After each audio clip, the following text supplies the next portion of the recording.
Today we are going to continue our discussion with SN2 reactions.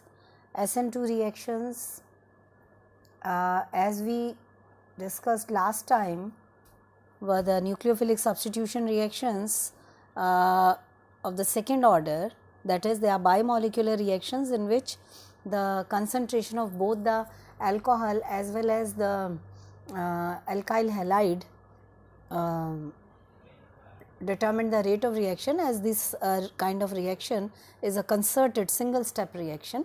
Alcohol I am talking about, not alcohol but this OH negative, that is hydroxyl ion, which was the attacking reagent we took as an example, although all the nucleophilic substitution reactions they can take place in this manner. So, we were beginning to talk about the factors which affect the rate of which affect the output of the SN2 reactions. The different factors are, first of all, nature of the alkyl group I told you, and secondly it was the nature of the halogen atom, then nature of the nucleophilic reagent which we are using, and then last of all is the nature of solvent, which also matters in this case. So, we will take these factors one by one.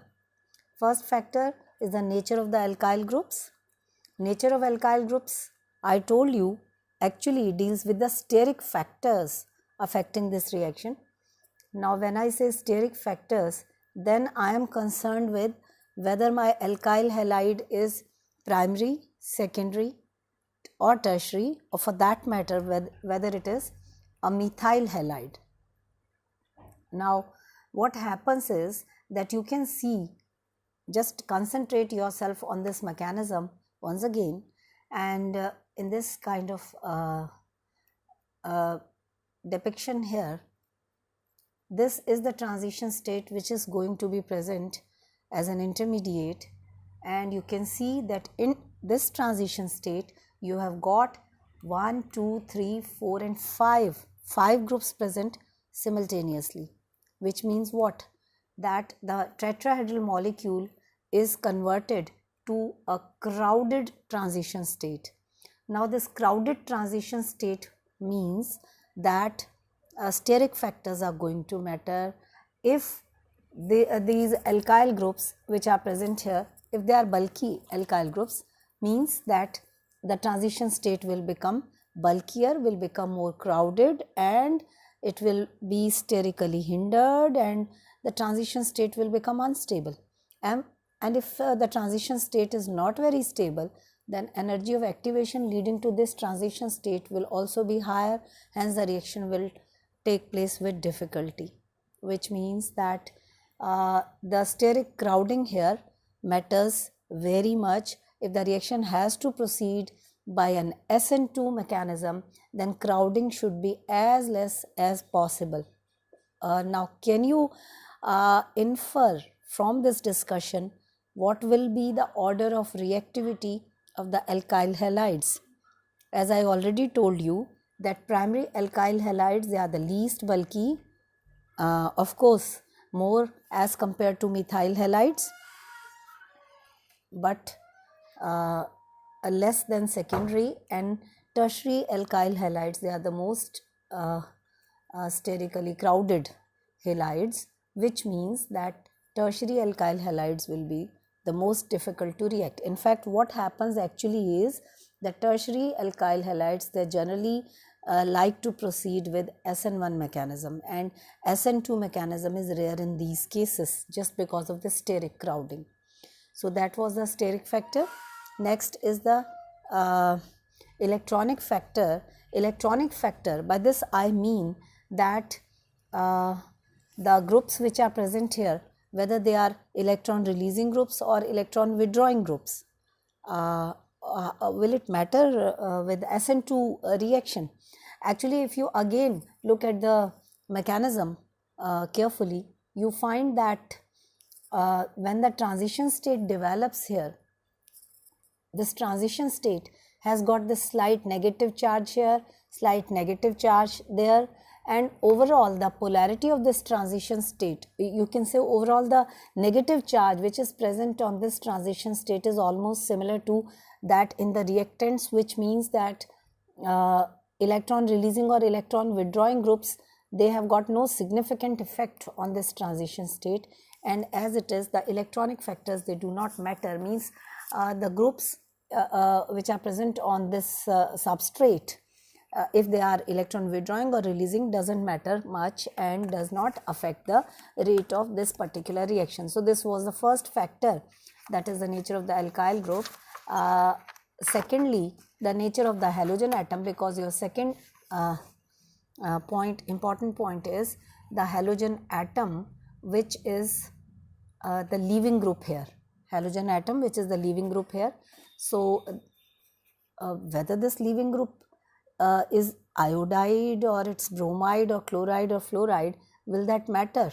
You know that of course it will matter, and it matters in this manner that the better the leaving group, better will be the easier will be the reaction, and hence the reaction will take place easily. Now more easily this X negative, that is the halide ion, is eliminated, more is the rate of reaction. Now you must also be knowing this, that weaker bases, they are better leaving groups. Weaker bases are better leaving groups, means they more easily leave the alkyl halide when any nucleophile attacks it, and the ease of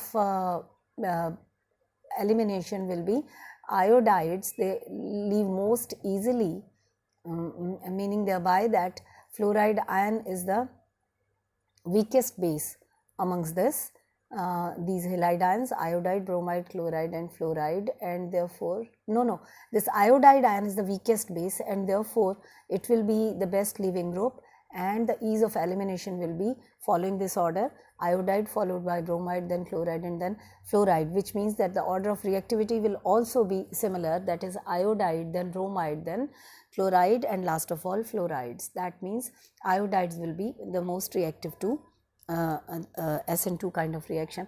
Now up till this point, the thing which is clear to you, there are two things which are clear to you: the tertiary halides will be more difficult to react, and methyl halides will be the easiest to react by SN2 mechanism.